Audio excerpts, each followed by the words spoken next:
इससे ये हमारा समय पे पूरा होगा। और इससे सबसे बड़ी बात जो होगी, गन्ना किसानों की समस्याओं का तत्काल निस्तारण होगा, क्योंकि सर्वे में ही पहले बेईमानी हेराफेरी हुआ करती थी कि किसान कोई भी, जो किसान तो मैं नहीं कह सकता, लेकिन जो बहुत से ऐसे थे कि फर्जी जमीन 4 एकड़ है उसे 14 एकड़ दिखा के अपना वो करा लेता था, पर्ची और सट्टे का काम। इसलिए अब जो हमारा सर्वे है वो बिल्कुल 100% एकदम सही सर्वे हमारा हमने लक्ष्य निर्धारित किया है। और इसके लिए हमने स्मार्ट गन्ना किसान प्रोजेक्ट के अंतर्गत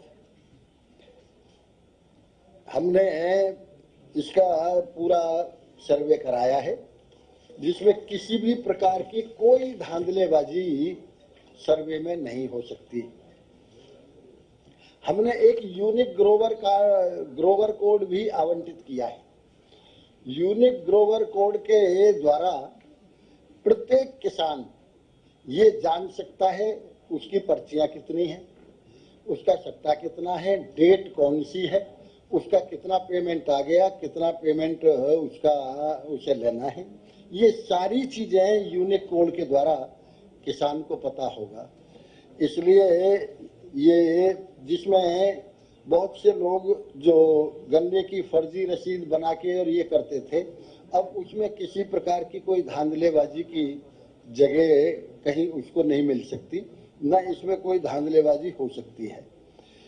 एक हमने जिस तरह से आधार कार्ड की तर्ज पे हमने 14 डिजिट का एक यूनिक कोड बनाया है, जिसमें गांव, जमीन और इस तरह का उसका कितना गन्ना है, कितना ये है, ये सारा उसमें होगा।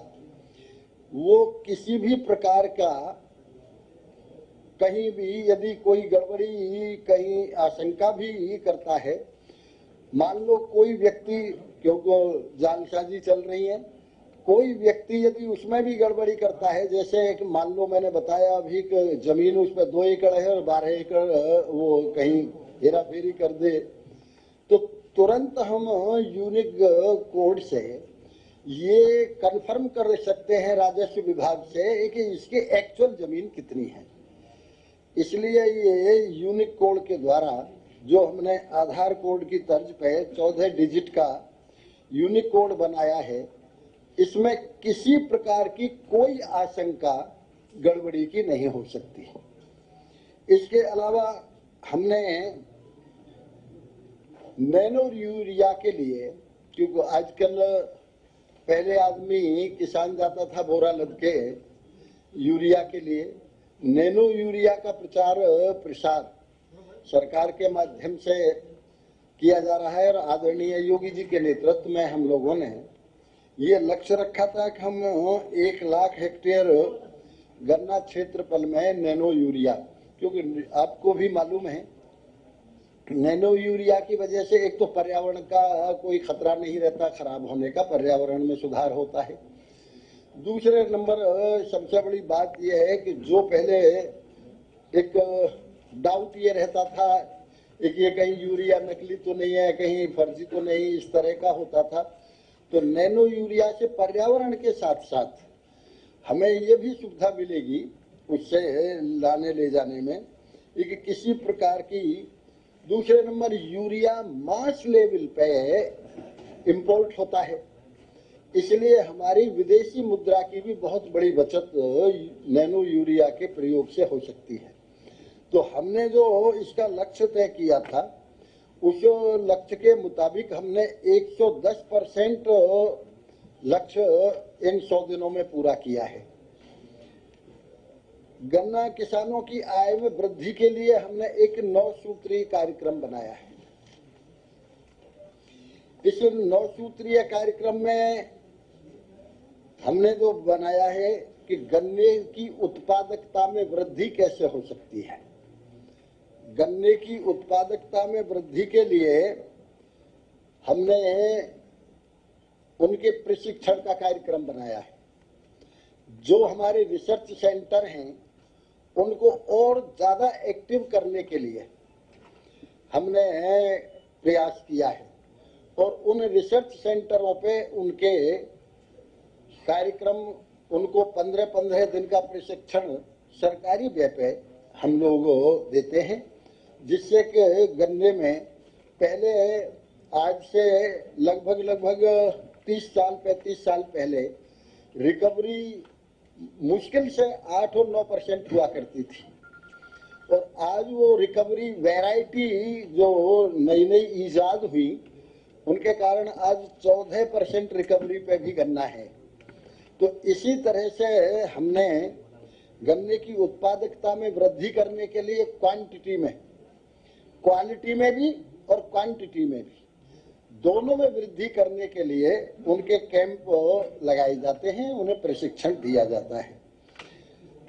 और एक सबसे बड़ी बात यह है तो उनके प्रशिक्षण में हमने ये भी सोचा है कि गन्ने का विपणन और गन्ना मूल्य भुगतान, जो मैंने कहा है कि हमने 9 कार्यक्रम लागू किए हैं, तो गन्ने का विपणन और गन्ना मूल्य भुगतान किस तरह से जल्दी हो सकता है, त्वरित हो सकता है, इसके लिए हमने नीति बनाई है। इसके अलावा गन्ने की ढुलाई के लिए कम से कम हमारा ट्रांसपोर्टेशन में खर्च हो प्रत्येक मिल का, इसके लिए हम लोगों ने नीतियां बनाई हैं। चीनी उद्योग का सुदृढ़ीकरण, आप लोगों को अच्छी तरह पता है, आदरणीय योगी जी की सरकार से पहले चीनी उद्योग सांसें ले रहा था। ज्यादातर चीनी मिल सरकार खुद ही चीनी मिल बेचना शुरू कर रही थी, ये स्थितियां बन गई थी और चीनी मिल भी नई तो कोई नहीं लग रही थी बल्कि पुरानी भी बंद होती जा रही थी। तो चीनी उद्योग का सुदृढ़ीकरण करने के लिए जैसे एक इथेनॉल की योजना आदरणीय प्रधानमंत्री जी और मुख्यमंत्री जी ने लागू की है, डिस्टिलरी की योजनाएं लागू की हैं, इस तरह से चीनी उद्योग का सुदृढ़ीकरण के लिए भी हमने ये इसमें 9 सूत्रीय कार्यक्रम में अपना वो किया है। पर्यावरण सुरक्षा, चीनी मिल से निश्चित रूप से धुआं भी निकलता है, चीनी मिल से पर्यावरण को कहीं किसी प्रकार का खतरा ना हो।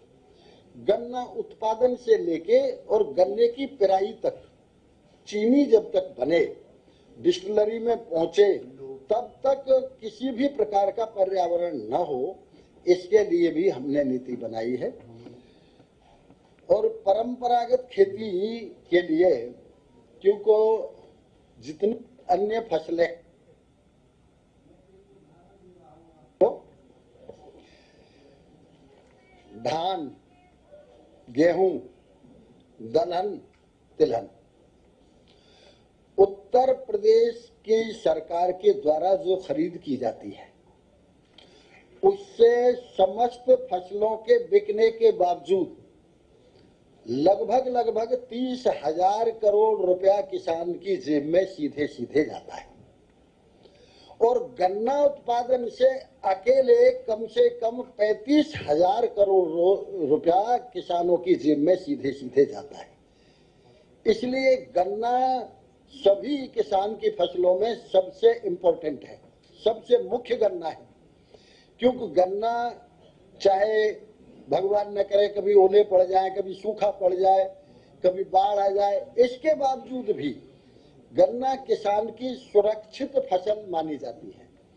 इसलिए गन्ना को बढ़ावा देने के लिए हमने इस साल भी किसान को जागरूक किया और अब के लगभग 6% किसान ने क्षेत्रफल भी गन्ने का बढ़ाया है, क्योंकि यहाँ सर्वाधिक देश में सबसे ज्यादा गन्ने का मूल्य उत्तर प्रदेश में दिया जाता है, यहाँ से ज्यादा कहीं मूल्य नहीं है।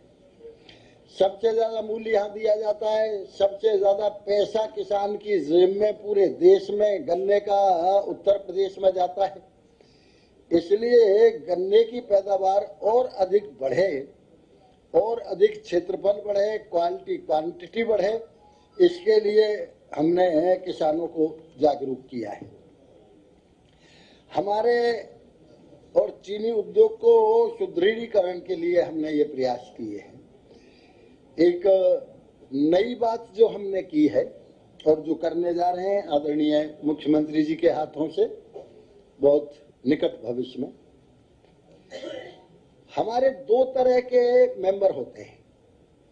एक तो हमारी जो सहकारी चीनी मिल है उनमें अंशधारक होते हैं, जैसे कोऑपरेटिव बैंक जितनी भी हैं उत्तर प्रदेश में उन सबके सदस्य होते हैं और उनका अंश होता है।